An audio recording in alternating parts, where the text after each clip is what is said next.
Hello guys, શું કરો છો? ગુડ મોર્નિંગ, જય શ્રી કૃષ્ણ. હું પ્રીતિકા તમારા માટે લઈને આવી છું એક નવો વ્લોગ. જો હવે હું ઉઠી ગયું છું, મસ્ત સ્માઇલ કરતું હું કદી રડતું નથી ઉઠતું, એકદમ મીઠી સ્માઇલ કરતું ઉઠું એટલે બધાનો દિવસ સરસ જાય. હવે હું મમ્મીને કહું છું કે મારા માટે મમ્મું બનાવ, અને હું હવે મમ્મીને રસોડામાં હેરાન કરવા માટે આવી ગયું. જો મમ્મીએ મારા માટે મમ બનાવી દીધું છે, પણ હું રડું છું, મને ખવડાવો. મમ્મીએ શું બનાવ્યું છે મારા માટે?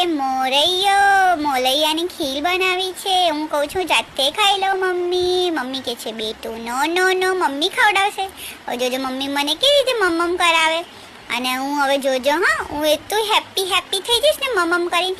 સવારે તો મારે ખાવું જ પડે, બાકી મારું મૂડ ખરાબ થઈ જાય, પછી બધા ન્યાય બને, એટલે પહેલાં ખાવું પડે. અને હવે હું રમવા માંડી છું. મમ્મીએ મને આપી દીધા છે બ્લોક, પણ હું બ્લોક સિલેક્ટ નહીં કરું. હું શું કરીશ, બિલ્ડિંગ બનાવીશ. તમારે કોઈને બી ઘર બર લેવું હોય તો મને કહી દેજો. પ્રીતિકાના કન્સ્ટ્રક્શન કંપનીમાં સરસ મજાની બિલ્ડિંગ બની રહી છે, તો તમારા લોકોએ જો ફ્લેટ બુક કરવા હોય તો જલ્દી કરાવી દેવા. બુક